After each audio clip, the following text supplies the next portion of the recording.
Good morning India. दोस्तों नमस्कार। दोस्तों एक नई और दिलचस्प कहानी में आप सबका फिर से स्वागत है।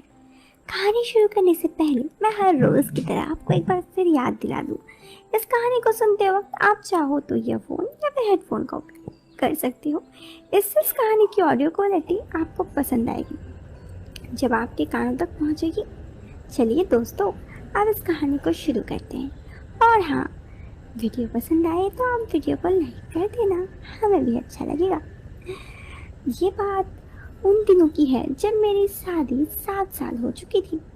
सब मुझे ताना देते थे क्योंकि मैं अभी भी प्रेड से नहीं हुई थी। फिर भी मैं मन मारकर सहती रहती।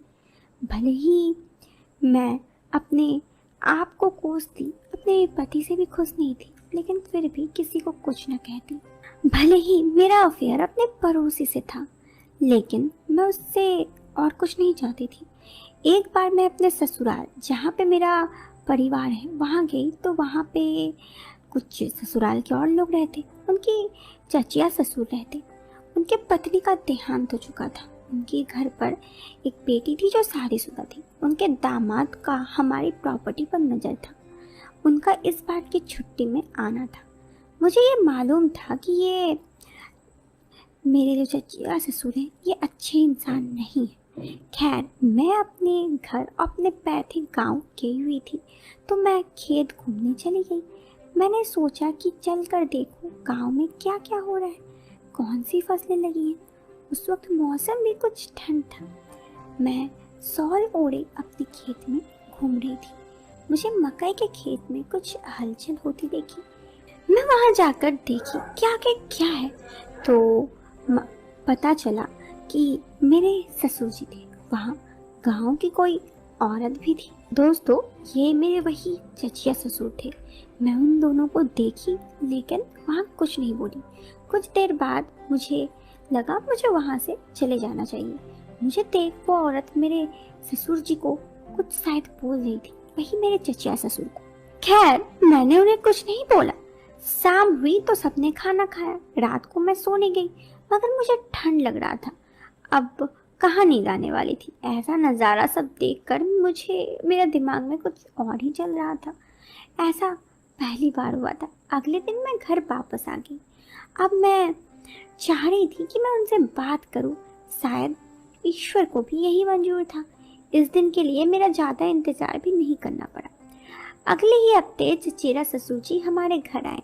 वैसे तो वो हमेशा आते रहते, पर उस तरफ से कभी ख्याल नहीं आया। वो शाम को आए और मुझसे अपनी नजरें नहीं मिला पा रहे थे। मैं भी कुछ नहीं बोली। मेरे पति घर पर थे। रात को कुछ यूं हुआ कि मेरे पति महोदय ने उन्हें नींद आ रहा था, तो किसी बात पर मेरा उनसे काफी लड़ाई हो गया मेरे पति से। मुझे 7 साल पहले की बात याद नहीं है, लेकिन लड़ाई हो रहा था तो मैं भी जोर जोर से बोलने लगी ताकि ससुर जी को कमरे तक आवाज़ चली जाए और उनको मालूम पड़े कि मैं अपने पति के साथ बिल्कुल खुश नहीं हूँ। जैसे मैंने सोचा वैसे ही हुआ। ससुर जी हमारे कमरे की तरफ चले गए। जब मुझे महसूस हुआ कि ससुर जी आ चुके हैं, मतलब चचिया ससुर जिनका नाम मुकेश था, मैंने अपने पति से कहा, आप अपनी शादी को कितने साल हो गए? आप मुझे क्या चाहते हैं? मैं सबसे क्यों छुप रहूं? क्यों मैं हमेशा ये कहूं कि मेरी गलती है? आखिर मेरी तो कोई गलती है नहीं जो मैं पेट से नहीं हूँ, और मुझे भी पेट से होना है। इस बात पर मेरी क्या गलती है? इस बात पर मेरे पति मुझसे गुस्सा होने लगे और उन्होंने मुझे समझाया कि हम डॉक्टर के पास चलते हैं, कोई व्यवस्था करते हैं। मेरे पति इस बात से नाराज होने लगे। उन्होंने कहा, खैर, हम दोनों की लड़ाई मुकेश जी, मतलब मेरे चचिया ससुर, सुन चुके थे। सुबह पति 4 दिन के लिए दूसरे काम के लिए शहर चले गए तो मुकेश जी घर पे थे।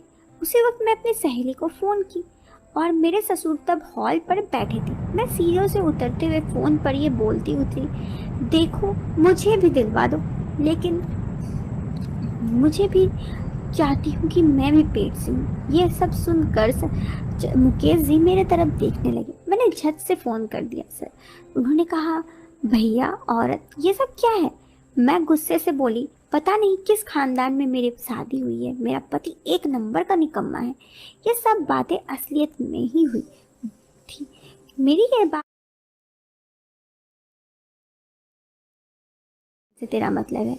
मैं बोली, वही मतलब है जो आप समझ रहे हैं। वो मुझे डांटने लगे। मैं भी बोली, अब आप मुझे मत सिखाइए, मैंने उस दिन आपको सब कुछ देखा था। इस पर वो गुस्सा हो गए और उन्होंने मुझे कहा, तुम समझती हो क्या हो? अब क्या था, उनका गुस्सा 7वें आसमान पर था और उन्होंने कहा, जाओ यहाँ से, और मुझे डांटने लगे। उस दिन मुझे बहुत बुरा तो लग रहा था, लेकिन मैं भी जानती थी, मैं जानबूझकर उन्हें सुना सुना के ये सब बातें मेरी सहेली को बोल रही थी। इसीलिए मैंने उस वक्त उन्हें ज्यादा कुछ नहीं कहा, बस हल्का सा गुस्सा दिखाई। फिर क्या था, जो मैं चाहती थी वही हुआ। आखिर वो भी तो इंसान ही थे ना, और पिघले कैसे ना।